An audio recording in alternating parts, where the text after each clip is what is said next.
Hola fotoapasionado, bienvenido, bienvenida a este canal de fotografía donde comparto contigo mi pasión por ella con la intención de ayudarte y quizá tal vez de inspirarte.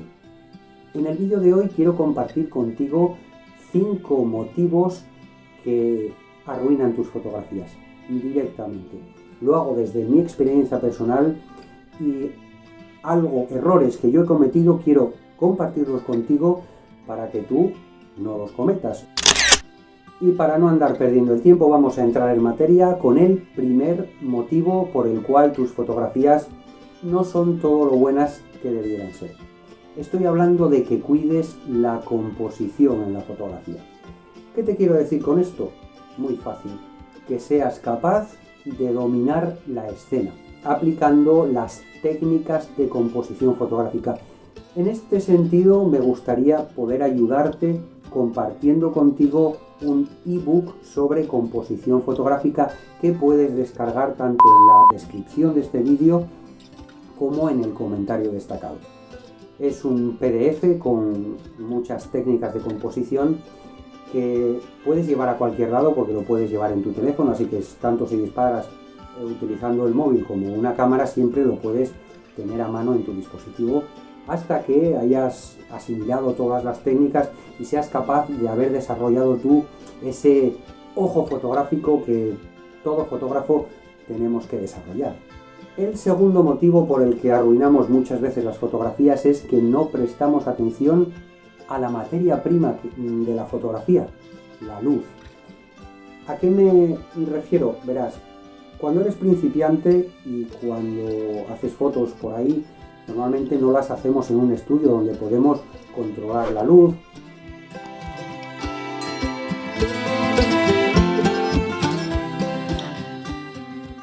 Es decir, normalmente tomamos las fotografías en un ambiente donde la luz nos controla a nosotros. Y hablo de la luz del sol, de la luz de luces en cualquier recinto en el que estemos. Es decir, si no podemos controlar la luz, pues tengamos la precaución de mover a nuestro modelo, de movernos nosotros, para fijarnos cuando hacemos la fotografía que no queden sombras muy marcadas, que una sombra que a lo mejor te arruine la foto, una luz que venga, por ejemplo, de aquí arriba y me haga la sombra de la nariz por aquí, haría un retrato horrible. Es decir, fijémonos en esos pequeños detalles que muchas veces la luz nos arruina. Puede hacerse fotografías con luces duras, como puede ser una luz de mediodía, sin problema ninguno, siempre que tengamos en cuenta estas cosas. Que es una luz muy dura, que si a lo mejor estoy a plena luz del sol y me está dando directamente, pues me va a hacer la cara muy mal y el cuerpo también, me va a hacer, por ejemplo, en un retrato poner una expresión muy fea, pues entonces a lo mejor lo que tengo que hacer es mover al modelo a una sombra donde la luz ya es más tenue y no le va a molestar, en fin. Prestemos atención a la luz, importantísimo, que la materia prima no nos arruine la fotografía. El punto número 3 tiene cierta relación con el tema de la luz, que hablaba antes del modelo, y en el punto número 3 es exclusivamente referido a cuando trabajamos con modelos.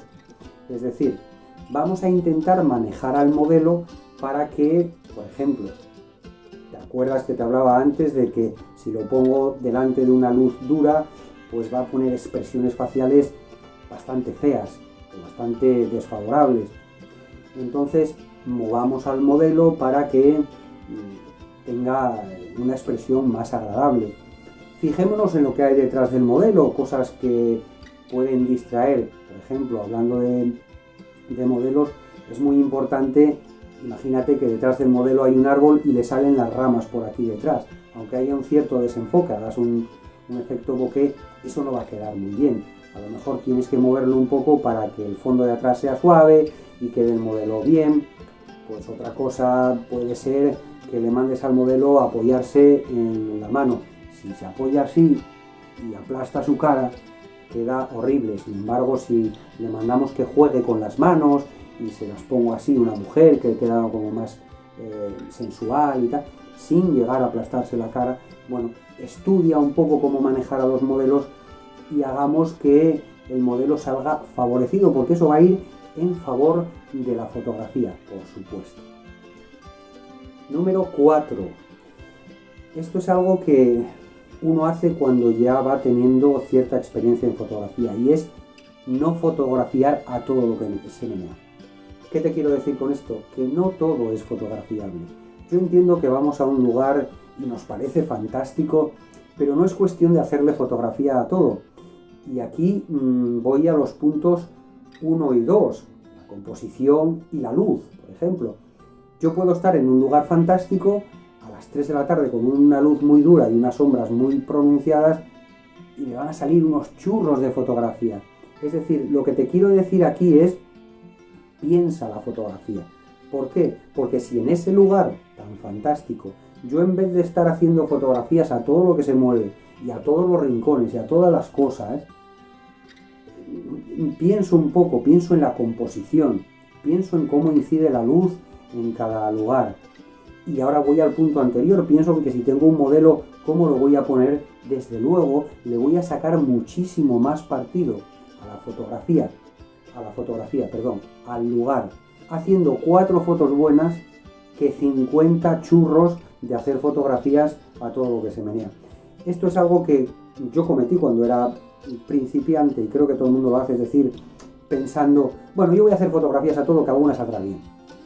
Bueno, yo ahí discrepo porque, al menos en mi experiencia personal, yo hacía fotografías a todo y ahora cuando las veo, no veo casi ninguna buena. O sea que piensa en la fotografía y piensa en los puntos 1 y 2. Si no lo sabes, vuelve a verlos, pero piensa que menos es más si lo hacemos bien. Y el quinto y último error que solemos cometer es cuando a lo mejor hacemos fotografías en el móvil, ponemos esos filtros que nos traen los programas de edición del móvil o incluso lo editamos nosotros, sea con el móvil o sea con el ordenador, ¿vale?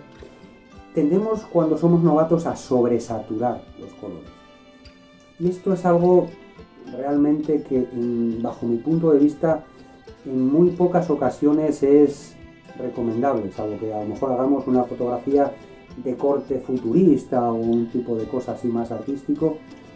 Sobresaturar el color suele ser una mala opción porque, salvo a los cielos, que les puede quedar un poco bien, al resto, como nos pasemos de saturación, lo que hacemos son verdaderos bodrios. Sobre todo, y créeme, si estamos haciendo fotos a personas.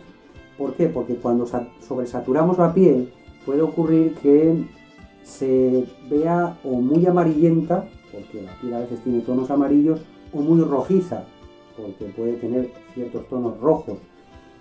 Y sobresaturar eso, al final estamos fotografiando a alguien o muy acalorado o que está amarillo, que está enfermo. Quedan unos tonos de piel horribles, sobre todo en la piel quedan horribles. O sea que mucho cuidado con sobresaturar, porque sobresaturar, desde luego, si piensas igual que un amanecer o un atardecer, pasarnos de tono y hacer un naranja súper naranja, no.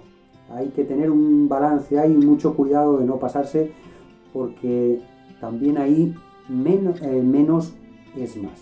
Y esto es todo, espero que te haya servido de ayuda y espero que lo tengas en cuenta.